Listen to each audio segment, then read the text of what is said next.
2050년에 최악이 덮친다. 대한민국 경제에 대한 미래 전망은요, 항상 굉장히 암울합니다.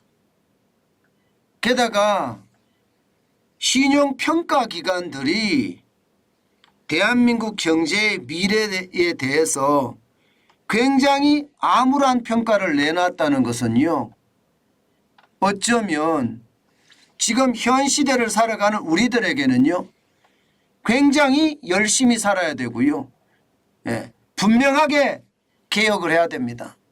그렇지 않으면요, 미래는 진짜 어려워질 겁니다.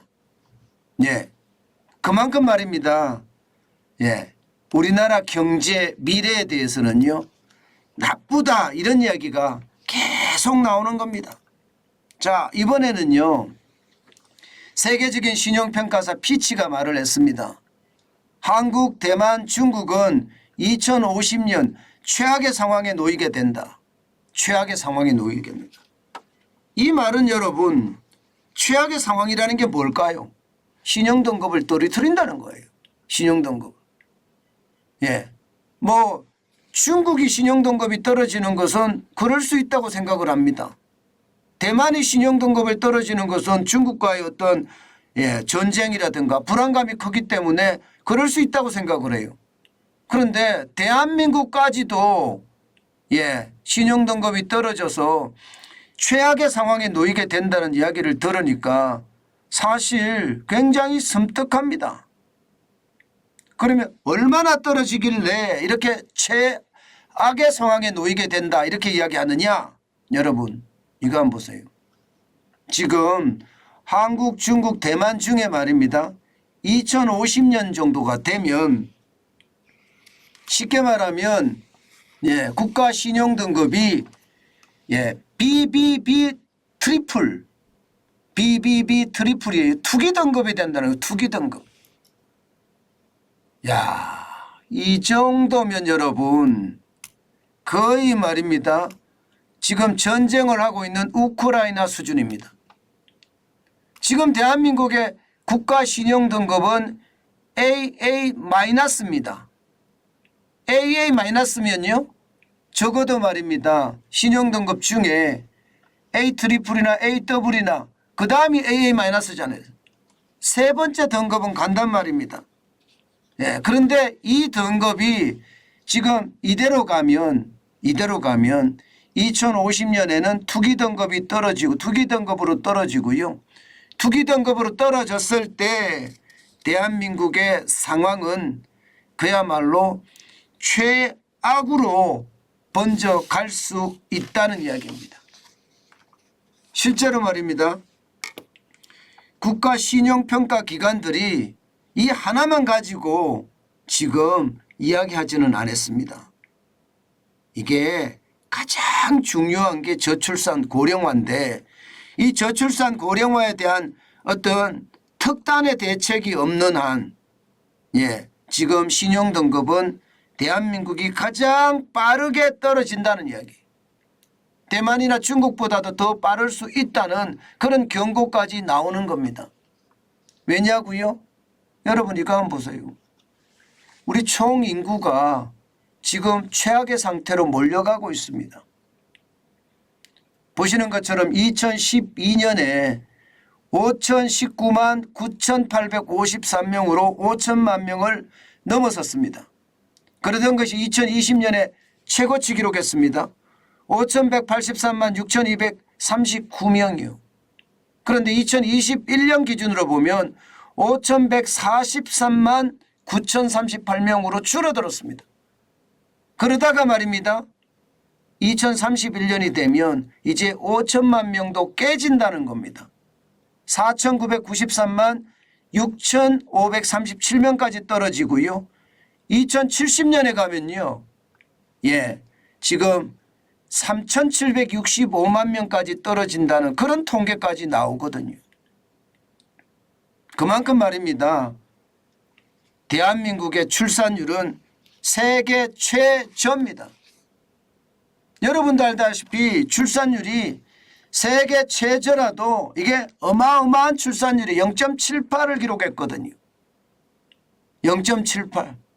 이 상태로입니다. 이 상태로 0.78. 지금 말입니다. 2017년만 하더라도 1.05였는데 2022년에 0.78인데 이 0.78을 그대로 이어갈 경우에 말입니다. 예, 결국 말입니다. 최악의 상황이라는 게 65세 이상 고령 인구 비중이 2070년에 가면 46.4%가 된다는 거예요. 결국 말입니다. 2명 중에 1명이 65세 이상이라는 겁니다. 2명 중에 1명이. 야, 그러면 나라가 제대로 돌아갈까요? 나라가 제대로 돌아가기가 굉장히 어렵습니다. 나라는 쉽게 말하면 멈춤이 되는 거죠. 멈춤. 아니, 멈춤에서 한 걸음 더 나아가서 말입니다. 예, 이 멈춤에서 급락이라는 그런 상황까지도 갈 수가 있습니다. 이게 여러분 대한민국만이 가장 심각하다는 것도 46.4%란 이 숫자예요. 가장 빨리 가거든요. 지금 일본이 빠르다고 이야기하는데 38.7%밖에 안 되고요. 독일은요 32.4%고요. 프랑스는 31%, 미국은 27.5%입니다. 그런데 대한민국은 46.4%입니다. 문제는 2070년까지 못 간다는 거죠. 신용등급이 하락하는 것은요. 결국 2050년이 되면 신용등급을 쉽게 말하면 정크라고 해야 되나요? 투기등급이 정크거든요. 투기등급으로 떨어뜨린다는 게 지금 현재 세계적인 신용평가 기관들이 한 가지로 이야기하고 있는 상황입니다. 그러니 2050년은 최악의 상황을 맞는다는 게 결국 말입니다. 현실이 된다는 이야기입니다. 저는 이게 여러분 우리가 굉장히 심각하게 느껴야 된다고 생각을 합니다. 우리가 생각하기에 말입니다. 3,765만 명까지 떨어진다고 생각을 해보세요. 그러면 나라가 정신없어집니다. 게다가 둘 중에 한 분이 65세 이상 고령자라고 생각을 해보세요. 이게 나라가 아닐 겁니다. 지금 대한민국은요 엄청난 위기의식을 가져야 됩니다. 그렇지 않고 이대로 간다면요 우리 후손들은요 최악의 상황을 맞을 수밖에 없는 게 현실이다. 저는 그렇게 이야기합니다. 그만큼 말입니다. 심각해진다는 이야기거든요. 심각해진다. 실제 말입니다. 2050년이 되면요. 생산 가능 인구가 지금 현재보다 말입니다. 현재보다 2022년 말 현재를 봤거든요. 3,676만 명이 생산 가능 인구입니다. 그런데 2040년이 되잖아요. 20.03%가 줄어듭니다. 2,849만 명으로. 그리고 2050년이 최악이 되는데 28.38%가 떨어져서 2,398만 명이 되는 겁니다. 그 정도로 말입니다. 2050년은 우리에게 어쩌면 말입니다. 가장 충격적인 상황이 올 거다. 이렇게 예상을 할 수가 있는 거죠. 저는 여러분 이렇게 가기 전에 대한민국의 개혁은 아주 어마어마하게 일어나야 됩니다. 지금 대한민국의 지도자들이 이 상황에 대해서 엄청나게 심각하게 느껴야 돼요. 우리 같은 필부는요. 현재를 보고 살지만 대한민국의 지도자라는 국회의원들 그리고 뭐 검사들, 판사들 그리고 정부 요직에 있는 사람들 이런 사람들은 국가 100년 대계를 생각을 해야 되거든요. 그러면 현재가 문제가 아니라 앞으로가 문제라는 것을 위기의식을 가지고 시장에 대응을 해야 됩니다. 그렇지 않고는요. 대한민국이 정크 국가가 된다는 것 이거 심각하게 받아들여야 됩니다. 그만큼 말입니다. 상황이 나빠진다는 이야기죠. 생산 가능 인구가 이렇게 줄어들잖아요. 그러면 여러분도 알다시피 이게 부채 비율이나 성장률도 어마어마해집니다. 안 그래도 말입니다. 대한민국의 국가 부채 비율은요 2060년 정도 가면 140%를 초과할 거라고 OECD가 전망을 한 상태거든요. 현재 50% 수준이잖아. 이게 3배가 늘어난다. 3배가. 그러면 지금의 국가 부채가 1068조가 작년 기준이거든요. 이게 3배가 늘어나면 3000조가 넘어간다는 이야기잖아요. 심각해지죠. 진짜 심각해지죠. 게다가 성장률은 그러면 어떻게 될까요? 완전히 과당입니다. 과당. 성장률은 그때쯤 가면요.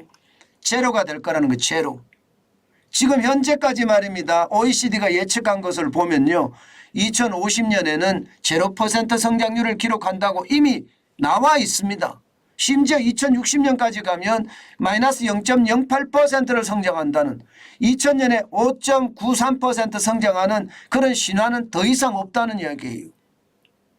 그러면 지금 국가 지도자들이 할 일이라는 게 분명하게 보이는 거죠.